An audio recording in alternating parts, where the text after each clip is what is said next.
Did you know that sleep regularity is actually a stronger predictor of mortality risk than sleep duration alone? Research published in the Journal of Sleep reveals that consistent sleep patterns can reduce your risk of all-cause mortality by 20 to 48%, and cardiometabolic mortality by 22 to 57% compared to irregular sleep patterns. Even more startling, both sleeping too little and too much increases your mortality risk. Sleeping 4 hours or less increases your all-cause mortality by 46% compared to 7 hours, while sleeping 10 plus hours doubles your mortality risk compared to 7 hours. Today, I'm sharing evidence-based strategies to transform your sleep and potentially add years to your life and life to your years, especially if you're managing conditions like chronic kidney disease. As always, I'm Dr. Hashmi, a board-certified nephrologist and obesity medicine specialist. And on this channel, we talk about everything related to kidney health, general health, and longevity. Today, let me make the case for why this topic deserves your full attention. Severe sleep disturbances can shorten healthy lifespan by 3 to 6 years between the ages of 50 and 75. That's not just feeling tired, that's losing actual years of your life. What makes sleep so uniquely important is that it affects virtually every system in your body, from your brain function to your immune system, from your hormonal balance to your kidney health. No other health intervention can impact so many systems simultaneously. The Whitehall 2 cohort study showed that sleeping 5 hours or less at age 50 was associated with a 30% higher risk of developing multiple chronic diseases. Even more concerning, sleeping 9 hours or more at ages 60 and 70 increased this risk by 54 and 51% respectively. For those with chronic kidney disease, the topic is even more critical. Studies show that poor sleep quality is directly linked to faster chronic kidney disease progression and worse outcomes. As we'll explore today, the relationship between sleep and kidney health is bidirectional. They profoundly influence each other in ways that many doctors don't discuss with their patients. Let's start with sleep architecture. To truly understand how to improve your sleep, you need to know what actually happens during those critical hours. Sleep isn't just off time for your brain, it's an incredibly active period of restoration and processing. There are 4 distinct stages that repeat in cycles throughout the night. Stage 1, NREM, or called N1, is the lightest sleep stage. It serves as a transition between wakefulness and deeper sleep. You'll experience slow eye movements and reduced muscle activity, with your brain shifting from alpha to theta waves. Now, this is only about 1 to 5 minutes. Stage 2 of NREM sleep, or N2, is where your sleep starts to deepen.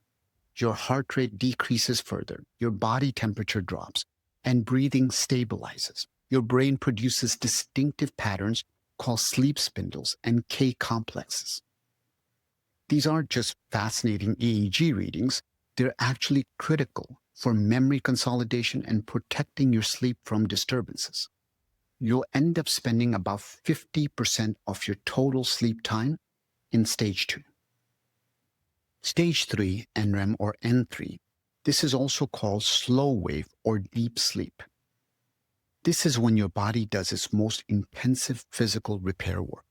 Your heart rate, blood pressure reach their lowest points. Muscle activity is minimal, and it's hardest to wake you up.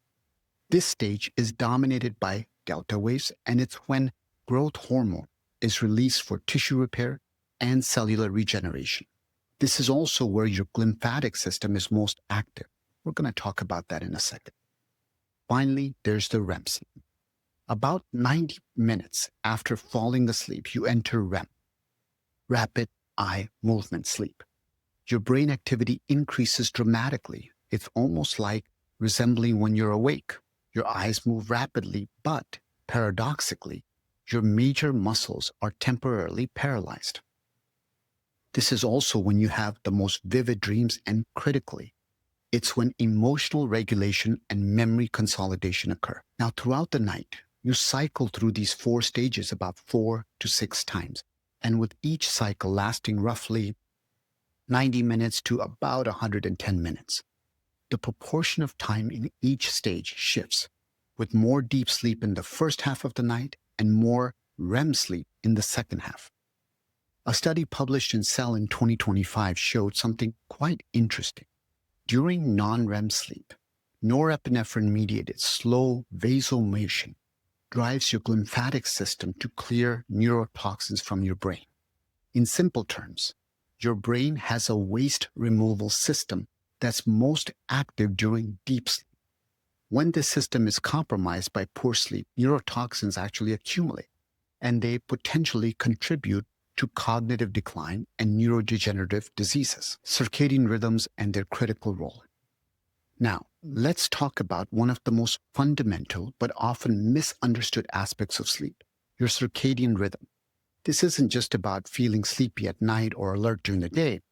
It's a precise, complex system that orchestrates countless biological processes throughout your entire body. Your circadian rhythm is essentially your body's 24-hour internal clock. It's regulated primarily by the suprachiasmatic nucleus in your brain, which responds to light signals from our environment.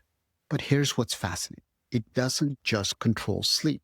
It regulates hormone release, body temperature, metabolism, and even gene expression in organs throughout your body. Recent research published in the New England Journal of Medicine shows that almost every tissue and organ in your body has its own molecular clock. These peripheral clocks synchronize with your master clock to optimize cognitive function, body function. They optimize all the different organs' functions based on the time of the day, whether that's your kidneys, your liver metabolism, immune activity, digestive processes are all following the circadian patterns. And this explains why disruption to your circadian rhythm through irregular sleep schedules, shift work, or excessive artificial light exposure at night can have such profound health consequences. The National Health and Nutrition Examination Survey found that 46.5% of U.S. adults experience social jet lag, a discrepancy between sleep timing on workdays versus free days, which is associated with a chronic sleep debt and frequent sleep disturbances. For kidney health specifically, your kidneys have their own circadian rhythm that regulates filtration rate, sodium handling, and blood pressure control. Disrupting this rhythm, irregular sleep patterns can lead to altered sodium retention, high blood pressure, and accelerated kidney damage over time. What many people don't realize is that adenosine, a molecule that builds up in your brain during wakefulness, creates what's called sleep pressure. That's the urge to sleep that increases the longer you're awake. This process works alongside your circadian rhythm to regulate sleep-wake cycles. The optimal time for sleep occurs when your circadian readiness for sleep aligns with the accumulated sleep pressure from adenosine. So understanding these two interacting systems, your circadian rhythm and sleep pressure, is essential for optimizing your sleep. And as we'll see in a second, maintaining regular sleep patterns is one of the most powerful things you can do for your overall health. All right, let's get into sleep's impact on health and longevity. The research on sleep's connection to longevity and disease prevention is both extensive and compelling. Let me share some specific findings that might surprise you. Multiple large-scale studies have found a J-shaped relationship between sleep duration and mortality risk.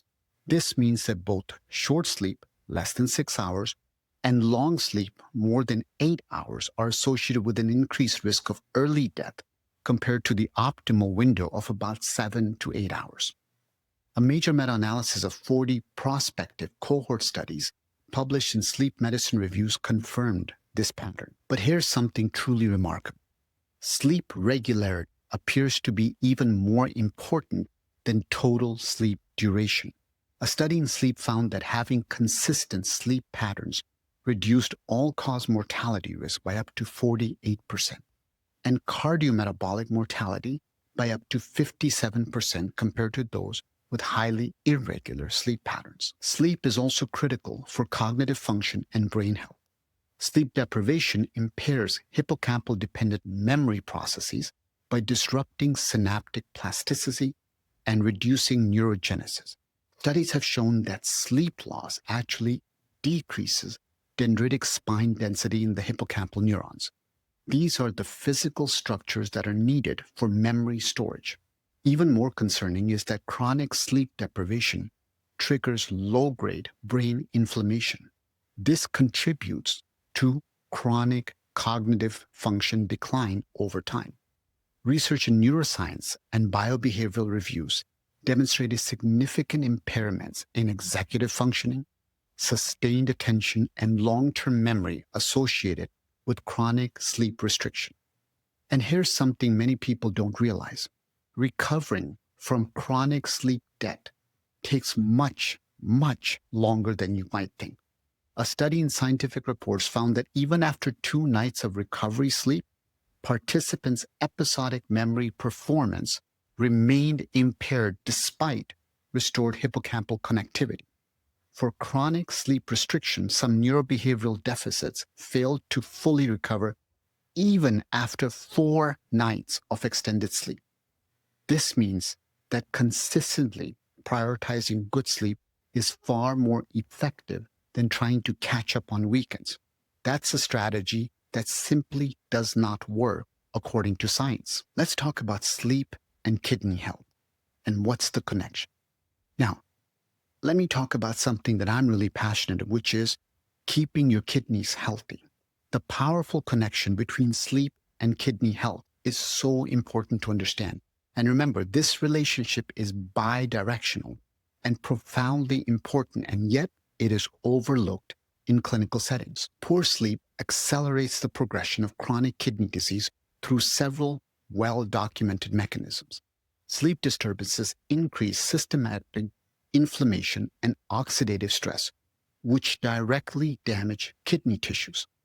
They dysregulate blood pressure control through increased sympathetic nervous system activity, and they end up disrupting the renin-angiotensin-aldosterone system. All of this together leads to metabolic dysfunction, worsening insulin resistance, and of course, worsening blood sugars.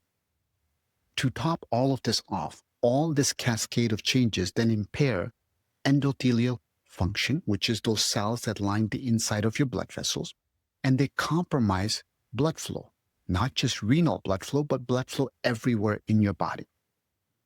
The statistics on this relationship are quite striking. A study in the Journal of the American Society of Nephrology found that greater sleep fragmentation was associated with a 4% increased risk of end-stage renal disease, or basically dialysis, per each 1% increase in fragmentation. And this also had a faster decline in your GFR. The Nurses' Health Study reported that individuals sleeping 5 hours or less per night had a 79% higher risk of rapid decline in their kidney function compared to those sleeping 7 to 8 hours. And a Mendelian randomization study using data from the UK Biobank demonstrated that short sleep duration was causally associated with an 80% higher prevalence of chronic kidney disease. For those with sleep apnea, the MESA study, the multi-ethnic study of atherosclerosis, found that sleep apnea-specific hypoxic burden was associated with a higher prevalence of moderate to severe chronic kidney disease. The repeated oxygen drops during sleep directly damage kidney structures through what we call ischemic reperfusion injury at the level of the cells. And this isn't just about slowing kidney disease progression, it's also about managing symptoms for those who are already diagnosed with chronic kidney disease. Sleep disturbances affect 80% of patients who have end-stage kidney disease. Addressing these sleep issues can significantly improve quality of life, reduce the symptom burden, and potentially slow disease progression. This is why I insist that sleep assessment should be a standard part of kidney care. If you have kidney disease or are at risk for it, optimizing your sleep should be considered as important as medication adherence or dietary management. Now, let's get into common sleep disruptors. Essentially, what the heck is keeping you awake at night? In order for us to understand what to do about it, we need to understand what's causing these problems. So now that we know why sleep is so crucial, let's identify what might be sabotaging your sleep. These disruptors affect nearly everyone to some degree, but their impact can be especially significant to those with underlying health conditions. Technology and blue light exposure are major culprits. Studies published in Biomed Research International show that blue light from screens suppresses melatonin production by up to 50%, delaying sleep onset and reducing sleep quality.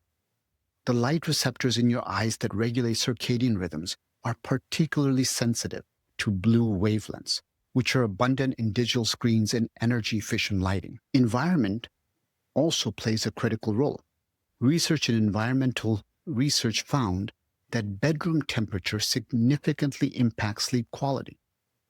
Ideal sleeping temperatures are about 64 to 72 degrees Fahrenheit, which is about 18 to 22 degrees Celsius. Too hot or too cold, and your sleep architecture changes significantly. Excessive noise and artificial light at night are associated with fragmented sleep and, of course, longer time to fall asleep and shorter sleep duration. We talked about the importance of inconsistent sleep schedules. Research in the Journal of Clinical Investigation demonstrates that irregular sleep patterns misalign your circadian rhythms. They lead to poor sleep quality and increased health risks. Your body thrives on consistency, and even small variations in your sleep-wake times can disrupt your internal clocks. Dietary influences are often underestimated as well. Studies show that caffeine consumed even 6 hours before bedtime can reduce total sleep time by more than 1 hour. Caffeine has a half-life of about 5 to 7 hours, which means half of it is still active in your system that many hours later. Alcohol, while initially sedating, reduces REM sleep by 9 to 24% and disrupts the second half of your sleep period, resulting in less restorative sleep. People with kidney disease, medical conditions like restless leg syndrome, sleep apnea are usually more common. Obstructive sleep apnea affects up to 30 to 40% of people with chronic kidney disease. And this is a rate that's significantly higher than the general population. These conditions dramatically reduce sleep quality and oxygen levels during sleep. Finally, medical management-wise, many medications can disrupt sleep. Several commonly prescribed medications for kidney disease, high blood pressure, and related conditions have sleep disturbance as a side effect. And so this creates a very challenging situation where treating one condition can actually worsen sleep, which can then accelerate the original condition we were trying to treat. All right, so we've covered so much already. Now let's dive into evidence-based strategies for improving your sleep. I'm going to focus once again only on approaches that have strong scientific evidence and are practical. So first, you've got to create an optimal sleep environment.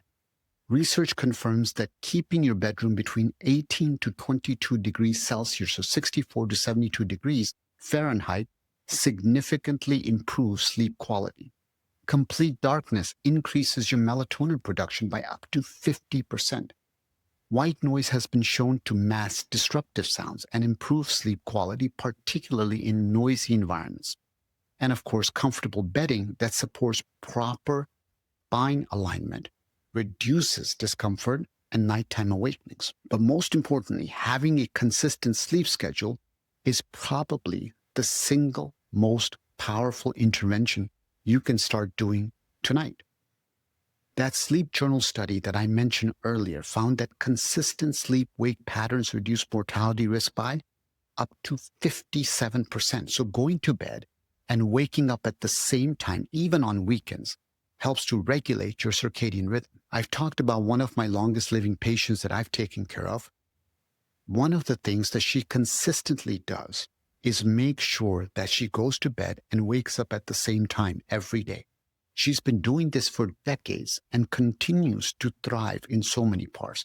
That's not to say that that's the only thing she does. There are so many things she does, but this is one of those key factors. Remember, sleep, exercise, love, and food are the 4 bedrocks of everything that we've talked about. Then, strategic light management is crucial. Morning sunlight exposure within 30 to 60 minutes of waking has been shown to anchor circadian rhythms. Research shows reducing blue light exposure 2 to 3 hours before bed significantly improves sleep onset and quality.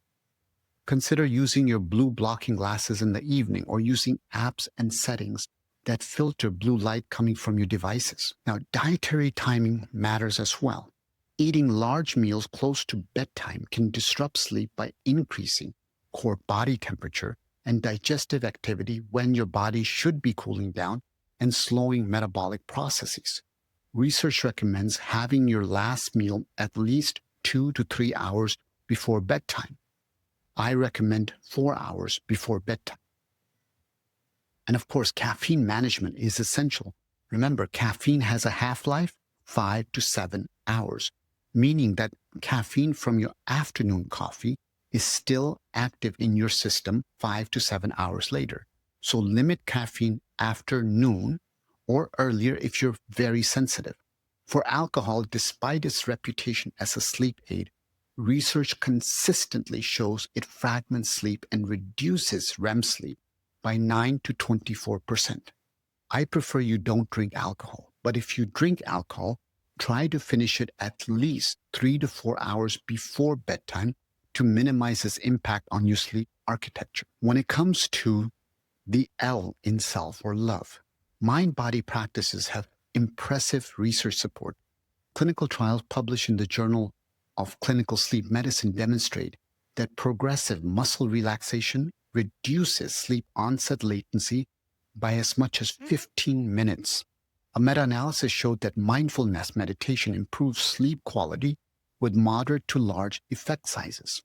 Diaphragmatic breathing activates the parasympathetic nervous system, reducing pre-sleep arousal. For kidney patients specifically, these strategies should be modified to account for medication timing, fluid management, and potential sleep disorder breathing like obstructive sleep apnea. For example, if you need to take diuretics, timing them earlier in the day can reduce nighttime urination. And if you're on dialysis, optimizing your dialysis schedule and making sure your dry weight is optimal can improve sleep quality by reducing symptoms like restless legs and fluid accumulation, which can lead to shortness of breath. All right, let's bring all of this together. We covered so many topics today.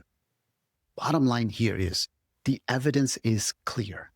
Quality sleep is one of the most powerful yet underappreciated tools we have for improving health and longevity.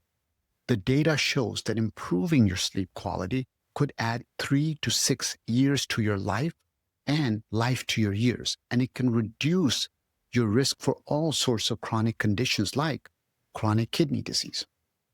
What makes sleep so remarkable as a health intervention is that it's completely free, requires no special equipment, and benefits literally every single system in your body. No medication out there can make that claim. Now, I'd like to challenge you to pick just one strategy from this video and commit to it for the next 30 days. Perhaps it's establishing a consistent sleep schedule, which is the one I would recommend, or creating a truly dark sleeping environment, or implementing a deliberate wind-down routine each evening. Share with me what strategy you're choosing in the comments below, and let's support each other on this journey to better sleep and better health. Remember, in our pursuit of health and longevity, I always say kindness matters, including being kind to yourself by prioritizing your sleep. I'm Dr. Sean Hashmi, wishing you restful nights and energetic days, and I'll see you guys next time.